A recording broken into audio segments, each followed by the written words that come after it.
Bonjour et bienvenue dans cette nouvelle vidéo consacrée à la partie entière. Sans plus tarder, entrons dans le vif du sujet. Définition de la partie entière. La partie entière d'un nombre réel x est, pour faire simple, le plus grand nombre entier qui est inférieur ou égal à x. On la note généralement EX.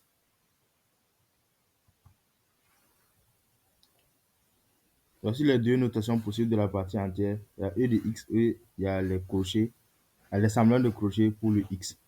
Donc, E de x égale à n si et seulement si n est inférieur ou égal à x est inférieur à n plus 1, n éléments de z. On va voir quelques exemples. Exemple, avec les nombres positifs. Ici, on dit de donner la partie entière de 3. La partie entière de 3, ce n'est rien d'autre que 3. Maintenant, la partie entière de 1,1, la partie entière de 1,1, c'est 1. C'est comme si on prend 1,1 qui fait 1 plus 0,1. Donc, la partie entière de ce nombre-là, ça revient à 1. La partie entière de 4,9, ça fait 4 plus 0,9. Donc, la partie entière de 4,9 revient à 4. La partie entière de 6,3, ça fait 6 plus 0,3. Donc, ça revient à 6. Ça, c'était les nombres positifs. On va aller vers les nombres négatifs. La partie entière des nombres négatifs. La partie entière de moins 3, c'est égal à, bien évidemment, moins 3. La partie entière de moins 2,1, c'est égal à moins 3. La partie entière de moins 7,9, c'est égal à moins 8. La partie entière de moins 23, c'est égal à moins 23. Propriété caractéristique de la partie entière. Soit x un élément de R. Ex est l'unique entier relatif tel que partie entière de x est inférieure ou égale à x est inférieure ou égale à x plus 1.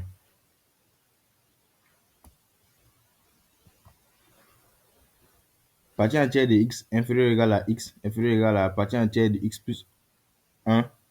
Cette inégalité est utilisée pour résoudre des équations et des inéquations avec la partie entière. On va faire quelques exemples pour bien comprendre cette inégalité et voir comment on l'applique. Exercice, c'est résoudre les équations et inéquations suivantes. J'ai donné quelques exercices, mais on va juste traiter la première, la troisième et puis les deux dernières. Et je vais laisser le reste pour que vous puissiez vous entraîner. Donc, on va commencer par partie entière de x plus 1 égale à 4. Donc, on va appliquer l'autre formule. Ici, on a partie entière de u inférieur ou égal à u inférieur à la partie entière de u plus 1. Avec notre u qui est égal à x plus 1. OK. Donc, l'équation partie entière de x plus 1 égale à 4, ça équivaut à, en appliquant la formule, avec u égale à x plus 1, on a partie entière de x plus 1 inférieur ou égal à x plus 1 inférieur ou égal à la partie entière de x plus 1. Maintenant, plus le 1.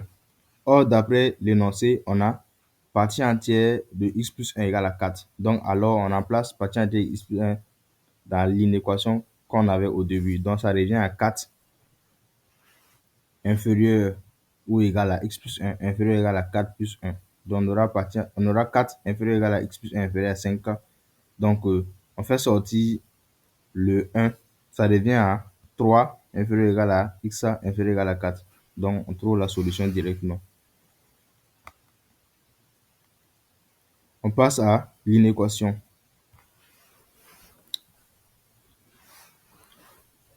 Donc, l'inéquation, la partie entière de xa moins 3 inférieur à 2. Inférieur à 2. On applique la formule partie entière de u inférieur ou égal à u inférieur ou égal à partie entière de u plus 1. Avec notre u ici qui est égal à x moins 3. Donc, partie entière de x moins 3 inférieur à 2 équivaut à partie entière de x moins 3 inférieur ou égal à x moins 3 inférieur à partie entière de x moins 3 plus 1. Or, d'après l'énoncé encore, on a partie entière de xa moins 3 est inférieur à 2. Donc, on remplace.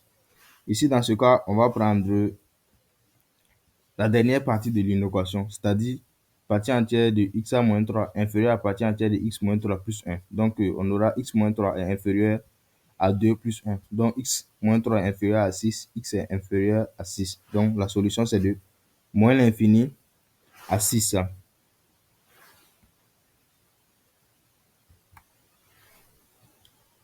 Un autre exemple, on a partie entière de x moins 4 est supérieur à 2.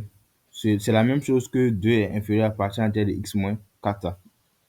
On applique la formule E de U, donc c'est-à-dire la partie entière de U est inférieure à U, inférieure ou égale à U est inférieure à la partie entière de U plus 1, avec U égale à x moins 4. Partie entière de x moins 4 est supérieure à 2 équivaut à x à moins 4 inférieur ou égal à la partie entière de x moins 4 inférieure à partie entière de x moins 4 plus 1. Donc c'est la même chose encore en appliquant la formule là. Or, d'après l'énoncé, on a partie entière de x moins 4 est supérieure à 2.